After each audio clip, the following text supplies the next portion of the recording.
hello, my friends. Welcome to Granny B's house. Are you having a good day? Oh, I hope so.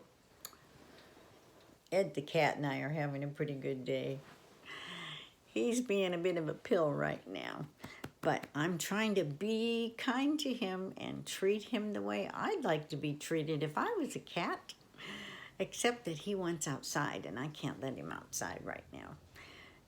He goes outside and chases birds and squirrels out of our yard, and then he comes back in feeling pretty proud of himself. Well, somebody else who's pretty proud of themselves is Tony Dungy. If you're a football fan, you'll know that he was a famous football player and then a coach, and now he's a football analyst who talks about football on television. But he wrote this book called You Can Do It, and it's illustrated by Amy June Bates. And it's a true story about his family, his brothers and sisters and parents. So let me just get started on this because it's kind of a long book. So I'll get out of the way so you can see these good illustrations. Tony's little brother Lyndon was having a bad day at school. To begin with, his tooth hurt a lot.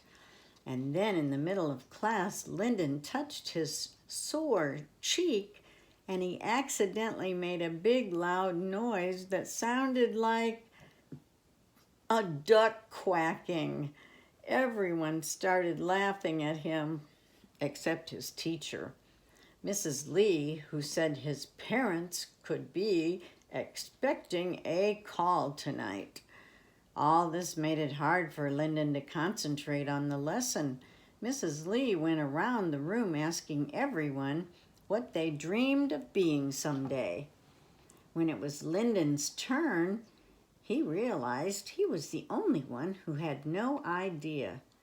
"I don't know," he answered. "Maybe a duck?" Everyone started laughing again. Lyndon liked it when he made people smile, but Mrs. Lee was not smiling. He couldn't wait until the bell rang so he could walk home with his big brother Tony, who was waiting in the hall. Tony tried to cheer up Lyndon on the way home. "Hey, Lyndon, why don't you go out for a long pass just like I taught you?" Tony called out as he pulled the football from under his arm.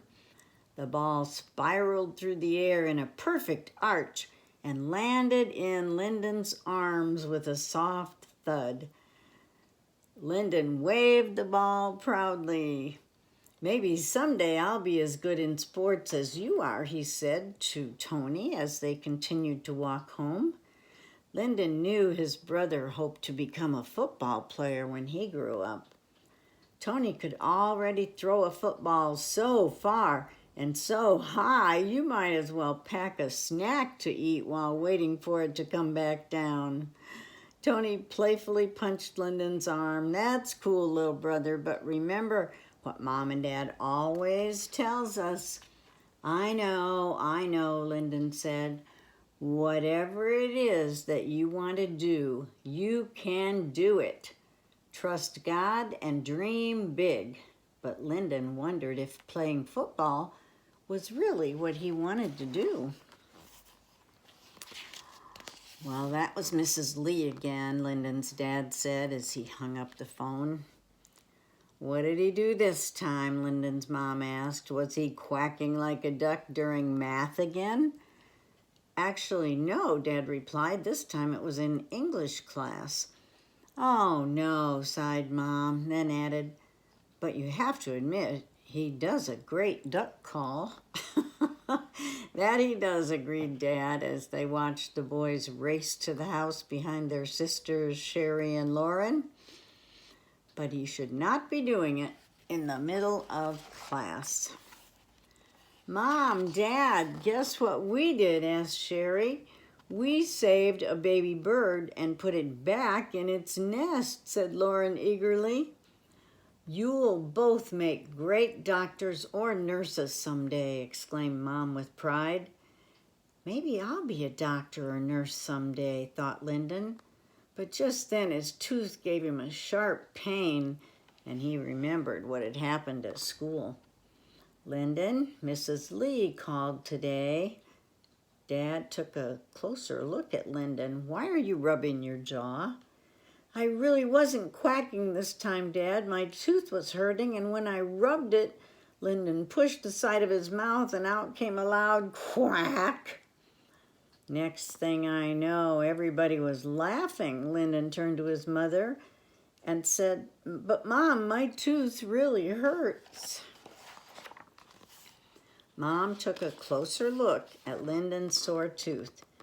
This tooth explains today, but does that explain the other 2 calls we've gotten from your teacher? Oh, said Lyndon, I just like to make people smile. But he put his hands in his pocket and tried hard not to cry.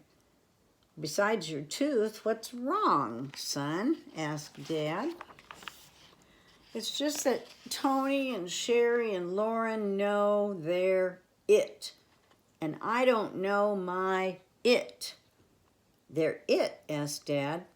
They're it, what they dream about, what they want to be. It's like you always tell me, you can do it. Dream big, but I don't know what it is. Don't you worry about that, son. I promise you, you'll find your dream in your own time. For now, let's put something on that tooth to make you feel better, and we'll get you fixed up in the morning. But Dad could see that Lyndon was still feeling down. How can I make this better, he thought. How can I help Lyndon find his dream? It was Tony's turn to say the dinner prayer, and that night's was extra special. Dear Lord, thank you for blessing us the way you do. Thank you for the food, and thank you for our dreams. And God, Tony said with his head bowed and his eyes closed extra tight, please help Lyndon find his it. Amen. What are you thinking about? Tony asked, tossing a pillow across the room before bedtime. Is your tooth still hurting you? A little, answered Lyndon, but I was thinking about your prayer tonight, Tony. I trust God and I pray every day too, but I still don't know. What is my big dream? I'm not sure, Lyndon, but God knows, and one day you will too. But I do know one thing, Tony said. You will be... but I do know one thing you will be when you grow up. Really? You do? Lyndon asked anxiously. Yep, no matter what you do or how big you get, you'll still be my baby brother, Tony teased. And as my baby brother, you have to go to bed before me. Good night, Lyndon. Early the next morning, Dad and Lyndon were on their way to the dentist, but they had to make a stop at Dad's science lab first. There's something I want to show you, said Dad. Why don't you come look at the microscope? Lyndon peered into the lens and saw squirming squiggles and bubbling blobs. Awesome, said Lyndon with amazement. That's my it under there, said Dad with a smile. Huh? asked Lyndon. Your it is what you love to do, and it's something God has given you the talent to do. That's what makes it so special. Sometimes dreams are as big as the ocean or as small as a microbe. With faith and hard work, you'll recognize your it someday. I didn't realize science was my it when I was your age. Really? So I still have time to figure it out? Asked Lyndon, feeling relieved. Plenty of time, answered Dad. Just keep having faith. One cavity filled and good as new, said Dr. Clark. That's it, said Lyndon with amazement and relief. That didn't hurt at all. He ran his tongue over the smooth surface, now filling the top of the tooth that had been causing him so much pain. He gave Dr. Clark a big smile. "That's what I like to see," said Dr. Clark. "I love to make people smile." "Me too," said Lyndon. "You're good to go, Lyndon, unless you have some questions for me." Lyndon had lots of questions. "How did you squish that stuff into my tooth? And what's that tube thing? And what's that machine?"